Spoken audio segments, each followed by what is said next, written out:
Hi, it's Katrina! From the ghost of a CIA agent appearing in the office after hours to pesky poltergeists that cause families to move, here are 8 spooky ghost stories.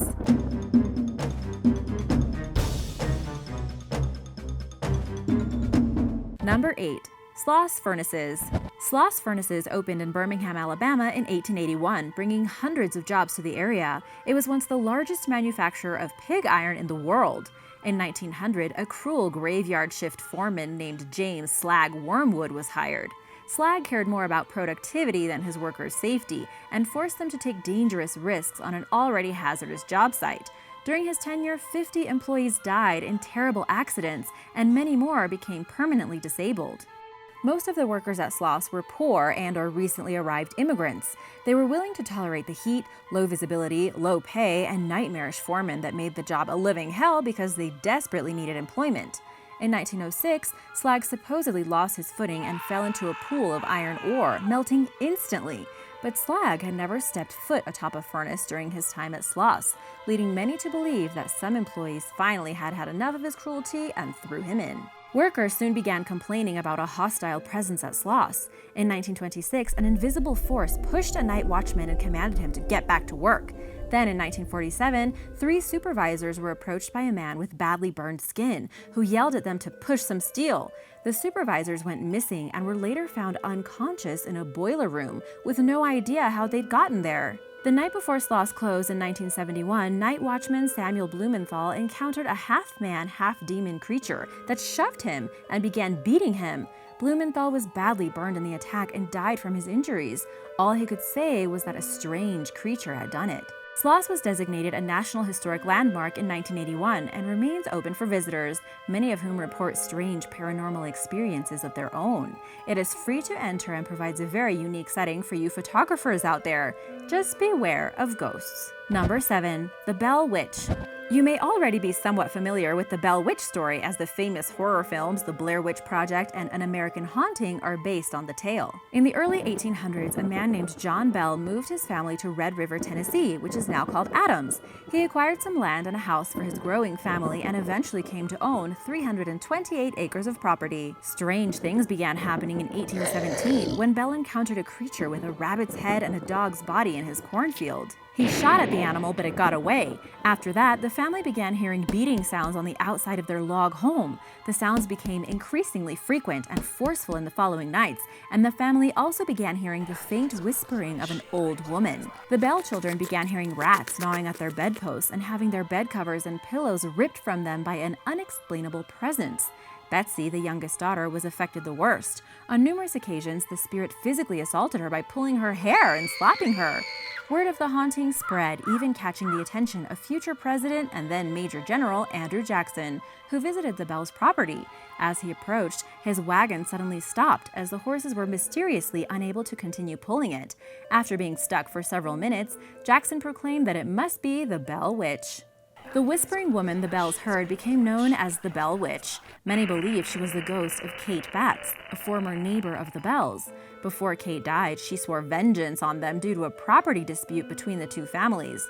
Today, similar manifestations haunt the former Bell property. Enthusiasts and researchers have yet to agree on a theory behind the terrifying occurrences. And now for number 6. But first, be sure to let me know what other videos you'd like to see in the comments below, or send me a message on my new Instagram at Katrina Explained. And be sure to subscribe if you are new here. We have lots of new videos coming up.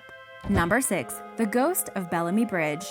In Marianna, Florida in 1837, Elizabeth Jane Croom married a local politician and prominent citizen named Dr. Samuel C. Bellamy in the rose garden behind their home. According to one version of the legend, Elizabeth's dress caught fire from a candle while dancing a waltz during the reception. Another story claims that Elizabeth's dress lit on fire from a nearby candle as she sank into a chair to relax after a long day.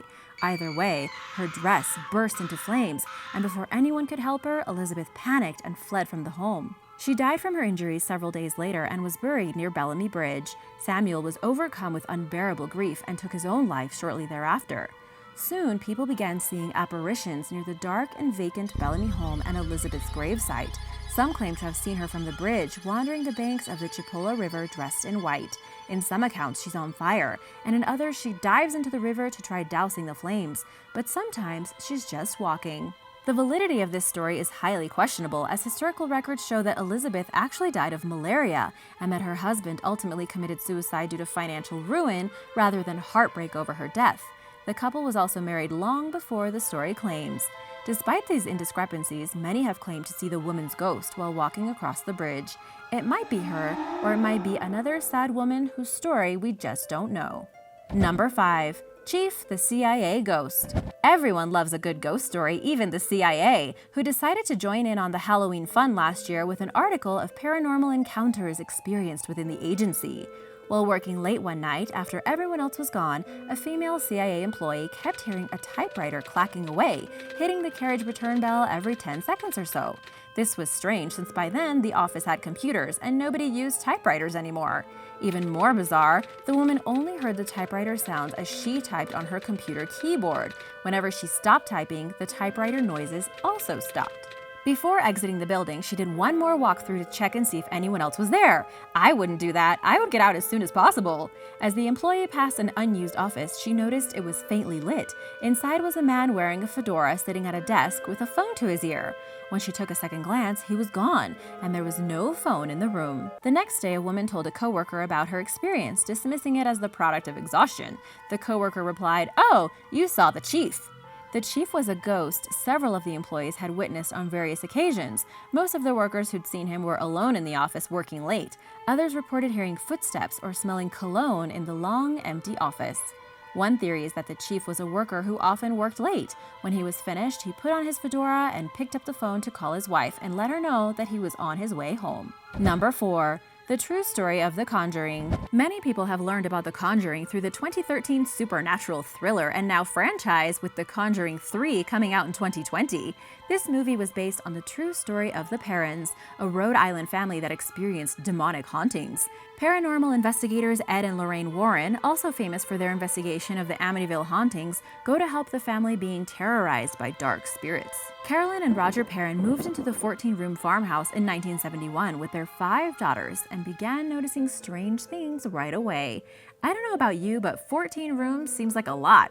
Even with 5 kids, there's just too much room for ghosts. Like with many hauntings, it started small, with strange noises coming from unoccupied rooms and piles of dirt appearing on freshly cleaned floors. Most of the spirits seemed harmless, but some were angry or unpleasant. The family sometimes smelled rotting flesh, or their beds were moved. During a seance, a chair was lifted off the floor and launched across the room. Household members were even possessed on occasion. Carolyn learned through research that before the parents bought the home, it was in the same family for 8 generations, and many members died under suspicious circumstances, including drowning, murder, and taking their own lives. The spirit of Bathsheba Sherman was the worst of all and was the one depicted in the movie. Someone by that name had lived on the property in the mid-1800s and was rumored to be a Satanist. Despite all this, the family lived in the house for 10 years. Reportedly, when they moved out in 1980, the haunting ceased. Number 3. The Crying Lady in the Dakota. The Dakota is an apartment building in New York City that has housed many famous residents, including Peter Tchaikovsky, Lauren Bacall, Rosemary Clooney, Connie Chung, and Judy Garland. The building made its biggest claim to fame in 1973, after John Lennon and Yoko Ono moved in. Lennon claimed that the building was haunted by a crying lady ghost who he saw roaming the hallways. There were many reports of this lady, and people thought that the building was cursed. After John Lennon was tragically assassinated in front of the building in 1980, Yoko Ono continued living at the Dakota. She reported witnessing Lennon's ghost sitting at his piano, and that he told her, "Don't be afraid, I'm still with you." Marilyn Monroe did a photo shoot inside a Dakota apartment, and people have also seen the ghost of a blonde girl hanging out in the hallways. Even if there was no curse before the death of John Lennon, it feels cursed and haunted ever since. Number 2. Phantom Steamboat of the Tombigbee River. In March 1858, the steamboat Eliza Battle set sail on Alabama's Tombigbee River with 56 passengers, a crew of 45, and over 1,200 bales of cotton on board. The 315-ton boat was reputed for her quality and huge size. Everyone was impressed, especially after she caught fire on a previous occasion and survived, thanks partially to the ship's innovative fire pumps. However, that is not what happened on March 1, 1858. The boat was overwhelmed with flames and smoke when the cotton caught fire. There were strong winds that night, causing the flames to spread rapidly. Unlike during the previous fire, the fire pumps didn't work, and the passengers, many who were in their pajamas, were forced to abandon ship. Some survived by floating on cotton bales, while others were found along the riverbed and rescued by locals. Altogether, 33 people died in the blaze. Some froze to death while awaiting rescue. Rumor has it that the spirits of the lost passengers continue haunting the Tombigbee River near the site of the tragedy. Some even claim to have seen the Eliza battle sailing in the misty waters. The phantom ship is usually seen on cold and windy nights, much like the night she perished. Some witnesses report seeing the ship engulfed in flames in the same location where it sank, while others noticed the name Eliza Battle written across the vessel before it vanished into thin air. There were also witness accounts of seeing fire, but not smelling it or feeling any heat. Sightings of the Eliza Battle are considered to be omens of impending disaster. Number 1. Surrency House Ghost. During the 1870s, a family by the name of Surrency founded and lived in the namesake town of Surrency, Georgia, about 90 miles southwest of Savannah. Mysterious things began happening in their house. Furniture moved on its own, books fell from shelves, and doors flung open. Family members also reported hearing laughter and crying, seeing devilish red eyes staring into the house, and witnessing eating utensils being bent out of shape while food flew off plates and across the room. These events were witnessed by journalists and curious minds who ventured to the home hoping for a first-hand experience. Many believed the place was possessed by something evil. Some townspeople believed that the ghosts were the spirits of people in need who were crying out to the Surrency family for help. The family ultimately decided to move. The day before they left, a hot iron floated into the air and began hitting one of the sons on the head. The haunting supposedly stopped when homeowner Alan Surrency died in 1877, but nobody was brave enough to move into the home and find out for themselves.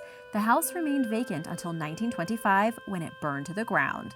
Thanks for watching! Sweet dreams, everybody! What's your favorite ghost story? Let me know in the comments below. See you soon! Bye!